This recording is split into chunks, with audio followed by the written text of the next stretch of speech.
అందరూ కూడా సర్వసాధారణంగా అడిగేటువంటి ప్రశ్న, మనం ఏదైనా ఒక పని మొదలెడితే, ఏదైనా అనుకుంటే, లేదా ఏదైనా సంకల్పం చేస్తే అది యథావిధిగా జరగడానికి ఏం చేయాలి అంటే, కొన్నిసార్లు మనం అనుకున్నట్టుగా జరగకుండా ఇంకో రకంగా జరుగుతూ ఉంటాయి. అలా వరుసగా కొన్నాళ్ళు అయ్యేటప్పటికి ఏమవుతుందంటే, అసలు మనం ఏం అనుకోవద్దు బాబోయ్ అనేటువంటి ఒక భయం వేస్తూ ఉంటుంది. కానీ కొన్ని అలా అనుకోకుండా ఉంటే జీవితంలో మనం కొంత సాధించాము అనడానికి ఒక ఆనందం అనేటువంటిది లభించదు. మనం అనుకున్నట్లుగా జరగాలి, అందులో ఉన్నంతలో అన్ని మంచి సంకల్పాలు కలగాలి. ఒకవేళ మనం తెలియకుండా ఏదన్నా ఒకళ్ళకి తప్పు జరిగే విధంగానో, మన సంకల్పం వల్ల ఎవరైనా బాధపడేటట్లుగానో ఉండేట్లయితే అటువంటి సంకల్పాలు మనకి తెలియకుండానే మంచి విజయాలుగా మనకు అందింపబడాలి. అంటే అమ్మవారి అనుగ్రహం ఉంటే తప్ప అలా జరగడానికి అవకాశం లేదు. కనుక సంకల్పాలు ఎలా ఉన్నా మనం అనుకున్నటువంటి మైలురాయి ఏదైతే ఉందో దాన్ని పొందడం కోసం, ఆ పొందడం అనేటువంటి విజయంలో ధర్మము, దాంతోపాటుగా అమ్మవారి అనుగ్రహము సంపూర్ణంగా ఉండడం కోసం ఏం చేయాలి? చాలామందికి ఇలాంటి ద్వంద్వ అవస్థలు ఉంటూ ఉంటాయి. అంటే రెండు రకాల మానసిక స్థితిగతులు. మనం అనుకున్నది కావాలి, అలాగే మళ్ళీ ధర్మం తప్పకూడదు. సో కామన్గా ఇప్పుడు ప్రశ్న ఏంటంటే, మనం అనుకున్నట్లుగా జరుగుతూ అందులో ఏమైనా తప్పొప్పులున్నా కూడా మనకు క్లేశం జరగకుండా, మన వల్ల ఎదురు వాళ్ళకి బాధ కలగకుండా ఎట్లా మనం విజయం సాధించగలం? దానికి ఏమైనా మంత్రం ఉంటుందా అంటే, ఒకటి కృతనిశ్చయం. ఆ కృతనిశ్చయం అనేటువంటిది ఏం చేయాలి అంటే, మనం అనుకున్నటువంటి పని పట్ల సంపూర్ణమైనటువంటి శ్రద్ధ వహిస్తూ, ఆ శ్రద్ధతో పాటుగా ఈ పని ఇంకొకరు ఎవరైనా చేస్తే దీనివల్ల నేనేమైనా నష్టపోతానా అనేటువంటి విషయాన్ని ఒకసారి కూలంకషంగా ఆలోచించుకుని ముందడుగు వేస్తూ, దైవ సహాయం కోసం, అంటే ప్రాపంచికంగా మనం జీవులుగా మనుషులుగా జగత్తులోకి వచ్చినందుకు మనం చేయవలసినటువంటి కృషి కొంతవరకు చేస్తూనే, ఆ కృషి చేసిన తర్వాత కొంత దైవ సహాయం, అంటే పాంచభౌతికమైనటువంటి జగత్తు కదా, ఈ పాంచభౌతికమైనటువంటి జగత్తులో పంచభూతాలు మనకు అనుకూలంగా ఉంటే తప్ప మనం ఏ పని చేయడానికి అవకాశం లేదు. కనుక ఆ పంచభూతాలే ఒక శక్తి. ఆ శక్తికే మనం అమ్మవారని, అయ్యవారని, లేకపోతే ఇంకో మతాల వాళ్ళు నమ్ముకునేటువంటి ఇంకో దేవుళ్ళని రకరకాల పేర్లతో పిలుచుకుంటూ ఉంటాం. ఆ శక్తి లేనిదే ఆ నిబ్రం, ఆ శక్తికి తాలూకు ఆ ఎనర్జీ లెవెల్స్ ఏవైతే ఉంటాయో, ఇప్పుడు మనం ఊపిరి పీల్చడం దగ్గర నుంచి, జగత్తులో నడవడం దగ్గర నుంచి, మాట్లాడడం దగ్గర నుంచి, నిద్రపోయి లేవడం దగ్గర నుంచి, మనకు కావాల్సిన మనం చేసుకోవడం దగ్గర నుంచి ఏ పనులు జరగడానికి అవకాశం లేదు. కనుక ఒక శక్తి ఉంది మనల్ని నడిపిస్తుంది.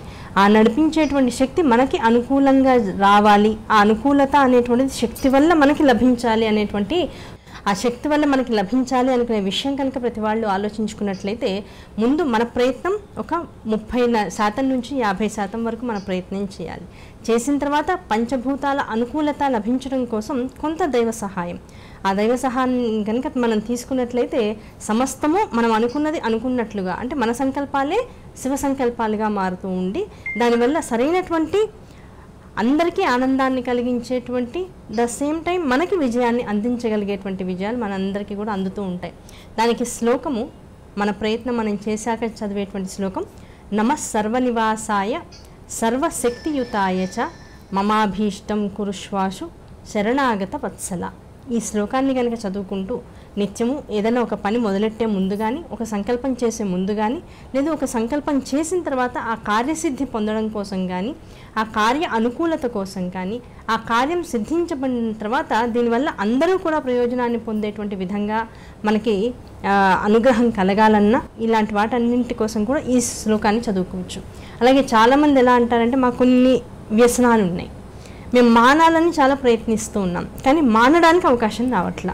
ఓ 2 రోజులు బాగుంటుంది, ఇంకో 4వ రోజు నుంచి మళ్ళీ పర్వాలేదులే అని మనస్సు ఎదురు తిరిగి నా అలవాటు నాకే మంచిగా చూపిస్తూ మళ్ళీ నేను ఆ రొంపలోకి తిరిగేటట్లుగా నన్ను చేస్తూ ఉంటుంది.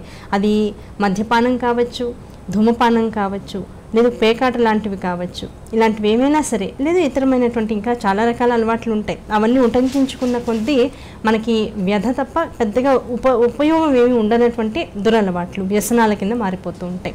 అటువంటి వ్యసనాల నుంచి బయటికి రావాలనుకున్నటువంటి వాళ్ళు కూడా ఈ శ్లోకాన్ని, నమః సర్వనివాసాయ సర్వశక్తియుతాయ చ మమాభీష్టం కురుష్వాసు శరణాగత వత్సల, ఈ శ్లోకాన్ని కనుక నిరంతరము ఒక 108 సార్లు, ఏమంటే మేము ఆల్రెడీ మా వాళ్ళు వ్యసనంలోకి దిగిపోయారు, ఇప్పుడు వాళ్ళని కూర్చొని చదవమంటే ఇలాంటి శ్లోకాలు చదవరు.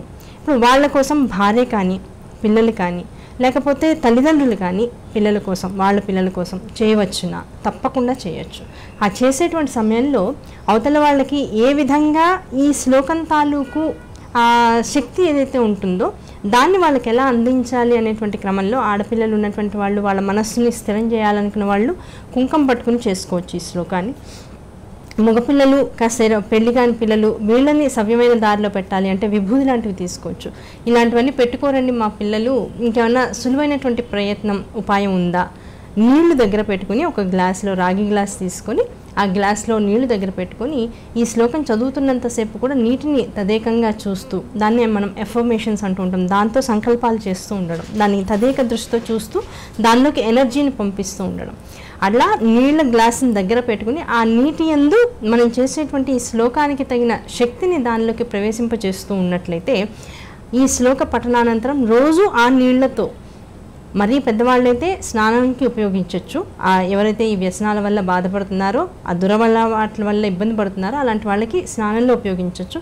లేదు వాళ్ళు తాగేటువంటి కాఫీ టీలలో ఉపయోగించేటువంటి నీళ్ళు ఏవైతే ఉంటాయో దానికోసం ఈ నీళ్ళని ఉపయోగించుకోవచ్చు. లేదా మంచినీళ్ళుగా వాళ్ళకి ఇచ్చి తాగించవచ్చు. కనుక ఇలాంటి విధానాలు వాళ్ళకి తెలియకుండా వాళ్ళ మనస్సు మాత్రం వాటి నుంచి దూరం వచ్చేటట్లుగా ఎలా మలుచుకోవాలి మనుషుల్ని అంటే ఈ చిన్న ఉపాయం, దాంతోపాటుగా మనం చేసేటువంటి మానవ ప్రయత్నం, దాంతోపాటుగా దైవ సహాయాన్ని కూడా కోరుతూ ఈ 3 రకాల ఎలిమెంట్స్ని కూడా పంచభూతాలకి మనం చేసేటువంటి కృషిగా, మనం పడేటువంటి కష్టంగా కనుక చెప్పుకుంటూ ఉన్నట్లయితే తప్పకుండా ప్రకృతి నుంచి సానుకూలత, దైవము నుంచి అదే అనుకూలత, అనుగ్రహము, దాంతోపాటు మనం చేసేటువంటి ప్రయత్నానికి సరైనటువంటి విజయము అనేటువంటిది లభించి సర్వము మనం అనుకున్నది అనుకున్నట్లుగా జరిగేటువంటి అవకాశాలు, అనుగ్రహము పరమేశ్వరుని నుంచి మనకు లభిస్తూ ఉంటుంది. కనుక ప్రతి వాళ్ళు ప్రయత్నించండి. చిన్న చిన్న విషయాలే కావచ్చు, పెద్ద పెద్ద విషయాలే కావచ్చు, ఈ ఒక్క శ్లోకంతో మనం చేసుకునేటువంటి ప్రయత్నంతో సానుకూలపడతాయి. అందరూ ఆనందంగా ఉండొచ్చు, ఆనందకరమైనటువంటి సమాజాన్ని ఏర్పరచుకోవచ్చు. వచ్చే ఎపిసోడ్లో మరో మంచి విషయంతో కలుసుకుందాం. అంతవరకు నమస్కారం.